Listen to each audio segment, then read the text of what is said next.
I'm going to let you know in advance that I would like a threesome for Father's Day. Not going to happen. Okay, well, is this mic on? That, hello? Not going to happen. I can tell you this mic is on. So, yeah. So just grab a hold of my hand and do it till the morning comes. After I do. Ladies and gentlemen, hi. I know y'all was like, okay, wait, where are they? There, we're here. Another episode. Here. After I do the podcast, excited to be back. Thank you guys for sharing. What are you doing? I want it off my shoulders. You should get a tattoo right here. That says what? What? Roy Boy forever. No. Okay, no tattoo.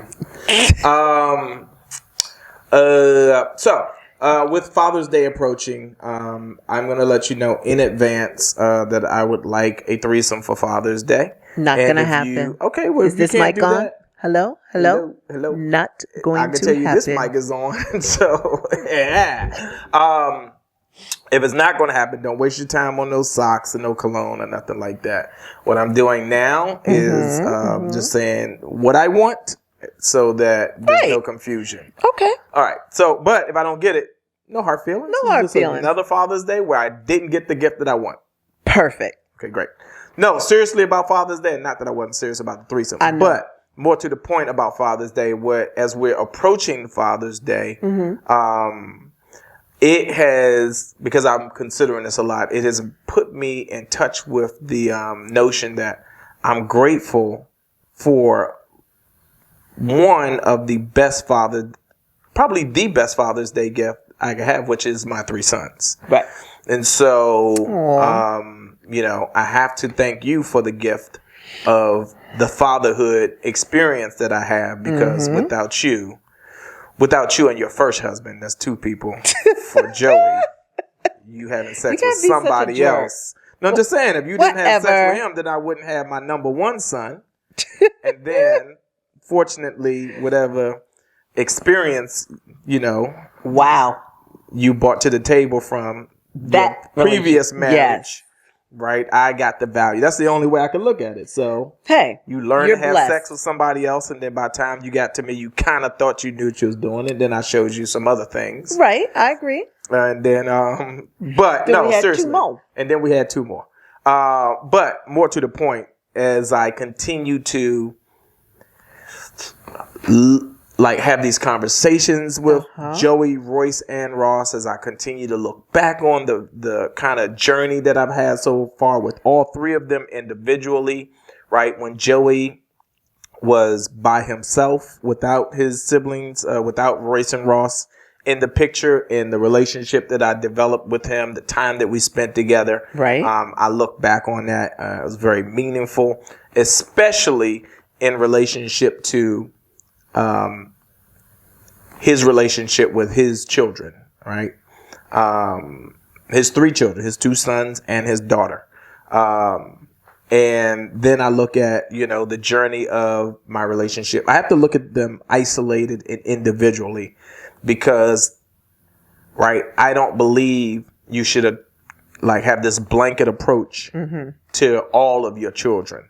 I think my experience growing up, especially with, having 13 siblings, 11 brothers and 2 sisters, one of the biggest problems that I had was trying to manage my feelings about the fact that my parents always treated us with this, because this one person did something, everybody had to do a certain thing a kind of way, right? When I get up in the morning, now granted, this is a very kind of privileged, it's weird saying that as a black man, but it is a privileged space to operate from, right? There's days where Royce wants something completely different for breakfast or dinner, or something that Ross wants, or Joey might want something different.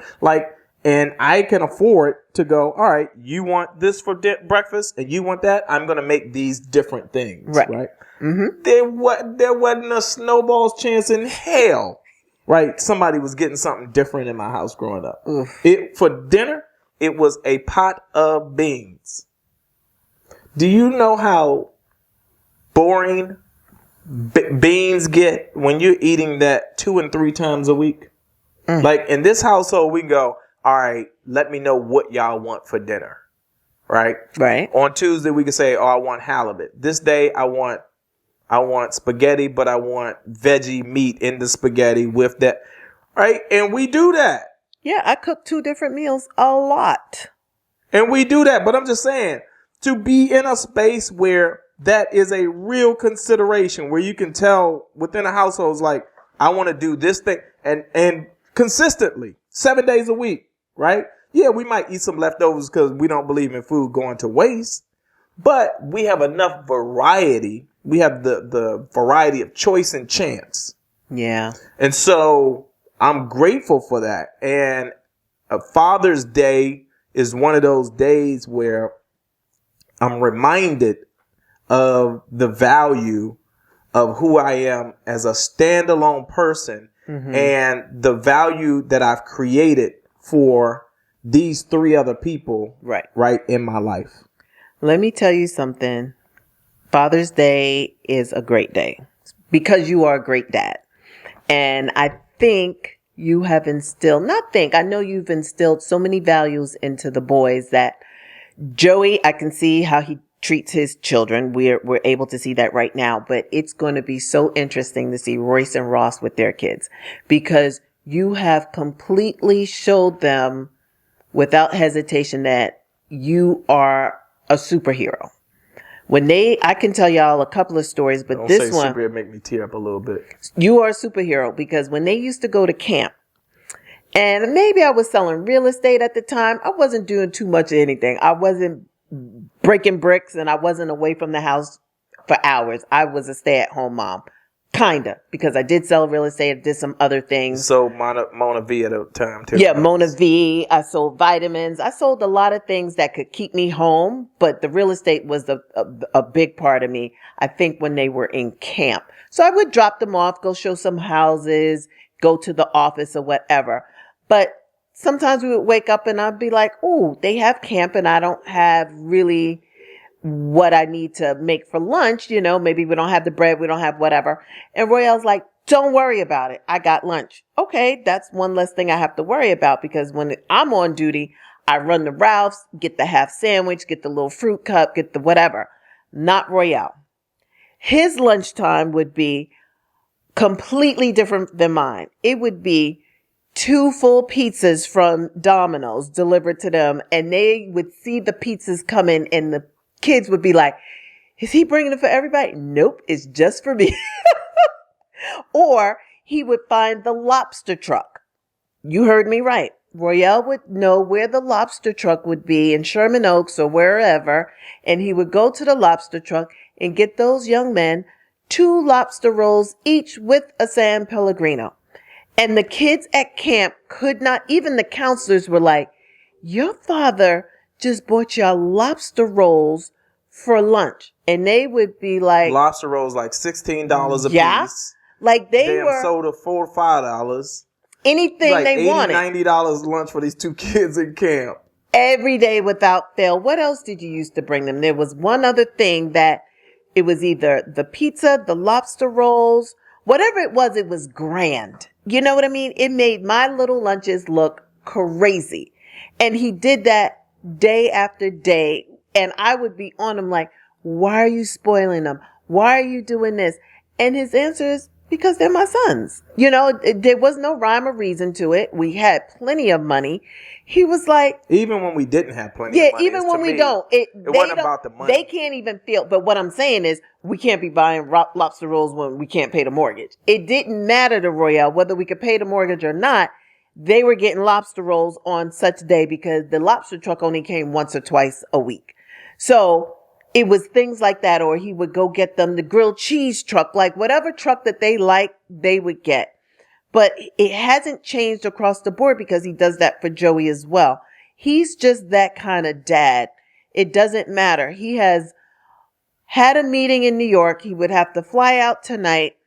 Tomorrow might be one of their recitals. And I'm like, oh, dad's not going to make it. Damn, who you talking about? Not Royale. Royale will be on the 6:00 flight, which means he has to be up at 3:00 in the morning to get in a cab to go to LaGuardia or JFK, go standby, because a lot of the flights were standby, and he would make it, because he wouldn't take a day in New York to relax and maybe, hang out with friends. He would be right back. He did that a lot. He has proved to them that there's nothing in the world that he will not do for them. And I know that they know that beyond a shadow of a doubt. Even Joey, who is a grown man with kids, if he is in trouble, his first phone call is his father. But it's not even if he's in trouble.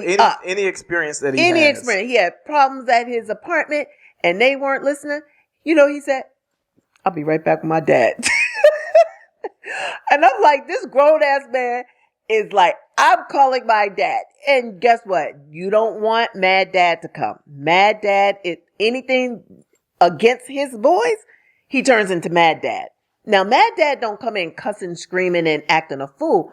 Mad Dad is going to talk low and tell you exactly how it's going to be. And because the voice is so low and you can see that look in his eye, 99% of the time they comply. They're like, he is about to snap, because you can't do wrong to them. Because we've taught them right so much that they're doing right and you're still against them. And now he has to intervene. Baby. Yeah, listen, I think for me, Mad Dad. Yeah, no, for me, because I'm not gonna say I had a perfect dad, because he wasn't perfect. My dad used to drink.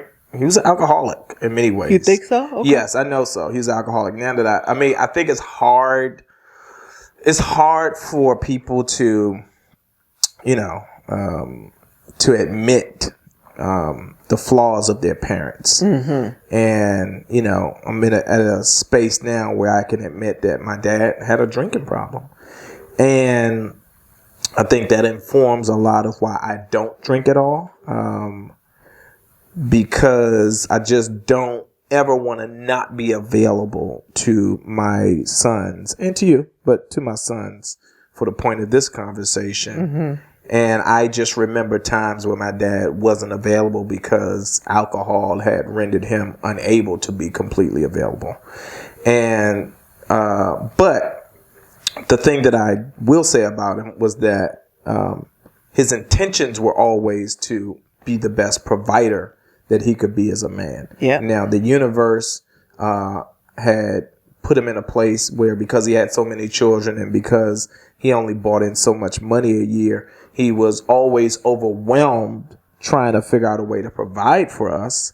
And it was just a lot of chaos when you have that many children and the universe and the world has you up against the wall trying to make a living. Mm-hmm. There's going to be chaos. But again, it goes back to a conversation we had in another episode about not having so much on your plate that you can't carve out a quality of life for your people, for yourself and for the people you love. Right. But for me, my dad, and even again, I think I can admit that there was physical abuse in our house. Again, we have a rule that you don't beat your children. We don't beat our children.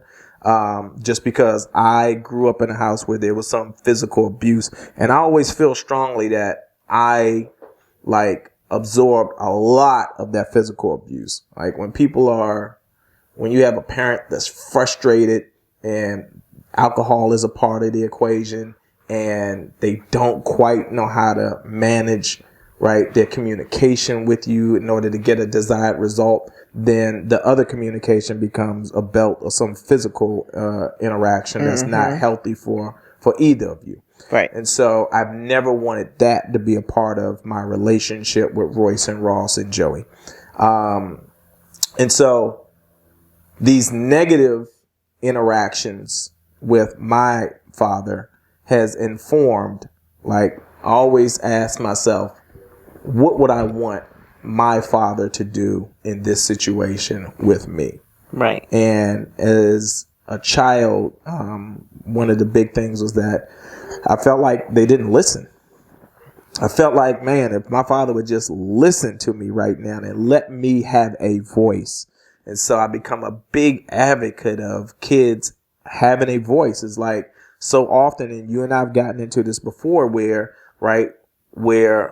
my way is the right way. Mm-hmm. And children who are human beings, because we bring them into the world, we feel like we have ownership over them, right? And I've always maybe that's where Royce gets like from. I've always approached my relationship with Royce, Ross, and Joey, especially in these later years, as if they were my younger brothers, right? It's like, I'm going to treat you like, I'm going to afford you the relationship like you're my younger brother, unless you force me or the universe forces me into the dad position and role, right? So I'm only going to elevate to the dad role either to protect you or to bring some perspective to our relationship that you force me into a hierarchy situation. Is that clear? Right? If you force me to be dad, I could be dad now. Right. If you force me to go, oh, let me see the supervisor. Now I got to say, okay, well, that's me then. But that's not, I want to be a coworker. I want us to all be in this space where we're building together and where you can feel comfortable that you can come to me and you can have a voice and write, because your brain isn't as developed as my brain, and it's only because you haven't been exposed to as many situations and options Right. as I have, right? You're now challenging, right? What seems like challenging me, and I don't have a problem with you challenging me, because it's just a desire for more information from somebody that you trust and that you love. And so as a parent, I have to be patient enough, right? And I have to pray for the patience. I have to pray that the universe has not put me in a space where, like my father, who didn't have that patience, right? Where I have it and can go, all right, well, let's talk about it for the third time, for the fifth time. And now let's extend it out into these versions of, right? Well, why? Well, why? Well, why? Why? Oof. And most people will go, I don't have time for why. Right. Right. Well, I got all day long. You know why? Because I'm not rushing back to a job, and the job that is out there, right? It's my production. So I have somebody else that can cover it if you need me. And the thing that has more value for me is showing up to your camp, to your school, to surprise you with something that will hopefully add value to your experience, at this juncture of the journey.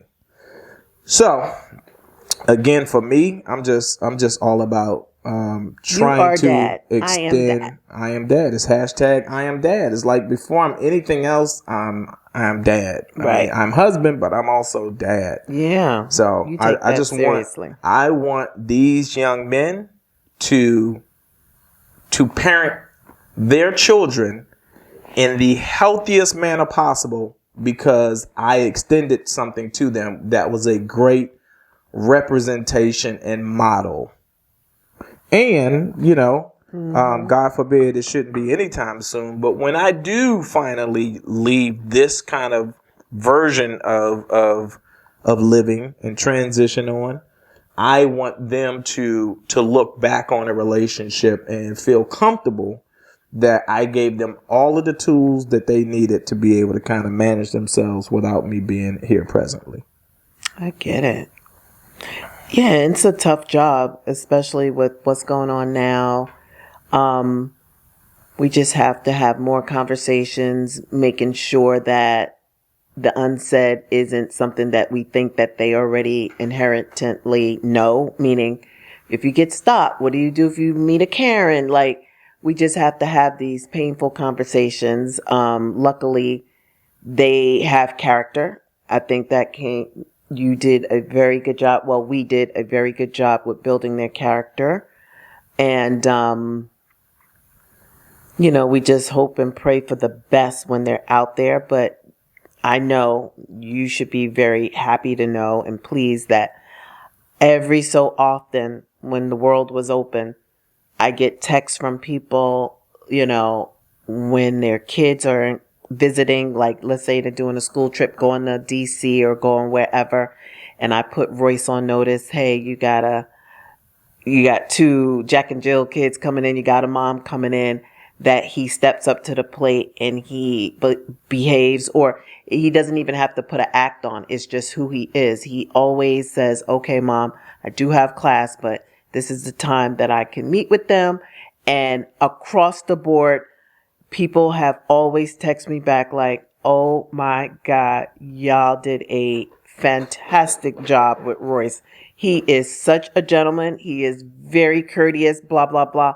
I've had people at the grocery store. I had people at the gas station. I've had people at the bank that come to me and say, your son just opened the door for me, blah, blah, blah. And it could be Karens. It could be anybody, white, black. It doesn't matter. And it's usually more white because we're in the valley. But they come to me, and sometimes I used to get offended, but I just take it for what it is, that at least somebody took the time to come back and acknowledge that my kid made them feel a certain way. And that's because of the way Royale has really put in place a dynamic set of rules, because I come from beating too. I didn't get as many beatings as Royale, but I was from the school of a pap here and there, and I didn't think it hurt anyone until I had to sit back. And this is where communication comes in, because I was used to doing it one way. He's used to doing it another way. And I had to listen. Where he's saying his dad didn't listen, as a wife, I had to listen, because I only knew one way. I'm from the East Coast. You got beat down. You didn't do something, you got beat. And yes, I have to preface that because everybody, all my friends, we all got beatings. And that was just a way of life. And I still have friends on the East Coast that beat. Like, as I was raising my kids, they were beating their kids. And I was like, oh my God, we don't do that anymore. Honor and abusing people. But you only know what you know until you know something different. And it's like living on the East Coast versus the West Coast. I had no idea until you're here. You have to have an experience. You have to have someone to enlighten you. And that's why you should always be forever meeting people and trying to do better and upgrade your status, meaning, achieve to do better. So if you have to have a different group of friends to get there, then sometimes you may have to step away from the norm. And I was kind of forced, because I moved and my values changed from Joey versus Royce and Ross.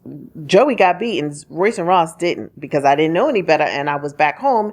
He did something wrong. Bat, bat, bat. Do something wrong. Bat, bat, bat. But here, Royale taught me as a wife that's not the only way you can discipline. And my mind was blown. I was like, I never even stopped to think about that, because you want the thing to be corrected so quick. So, a couple of smacks and it's going to happen, versus talking about it and blah, blah, blah. But I want to say thank you for opening up my eyes and changing me, because I would have never in a million years thought to think like that. Maybe not on my own, and maybe not that soon. Maybe it would have happened down the line, but and I fought them on that. I was like, no, they need to know, da, da, da.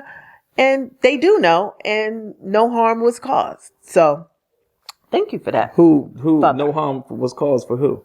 They didn't get beaten. Oh, yeah. You mean for Royce and Ross? Yeah, Royce and Ross. Yeah. I think at the end of the day, we're blessed, we're fortunate. It's a journey that, again, the two of us are on together. And I am just fortunate that even in the challenge of having so many siblings, just the framework of that two-parent household has informed me that children will always be healthier, I think, in that dynamic. When you have a mom, a dad, or two parents that love and care and want the best for you, then there's great value in that. But as an individual, I just know that I am their father.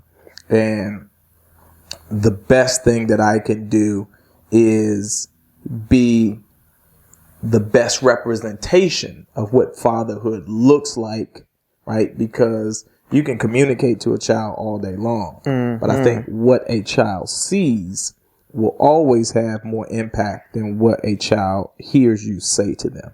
Right. So you could tell you all day long, don't drink, don't do drugs, don't beat women, don't do, but what they watch you do on a consistent basis, I think is going to inform ultimately the thing that they see that has value long term. Yep, I agree. So,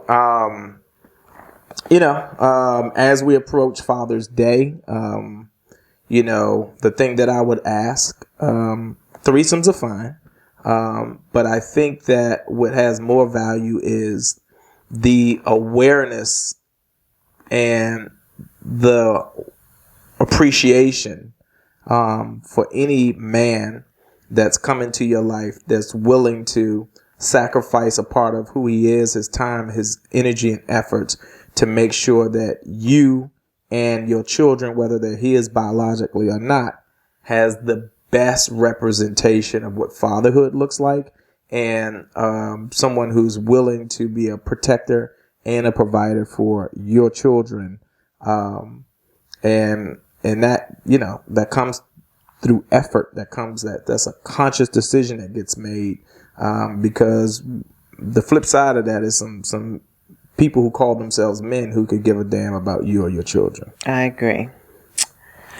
That was a good episode. All right, cool. If you say that's a good episode, then that means it's the end of an episode. So again, this is the Father's Day episode. I don't know when it'll air, but happy Father's Day to all of the men out there making a difference. Yes, happy Father's Day, guys. And if you're a single woman and you're raising children on your own, you do not get a Father's Day. We will see you next Mother's Day, because you are because you're still a mom. Because you're an awesome mom, but you're still a mom. Yep. All right. See you later. Leave it in the comment section. We'll see you guys on the next episode of After I Do, because we out.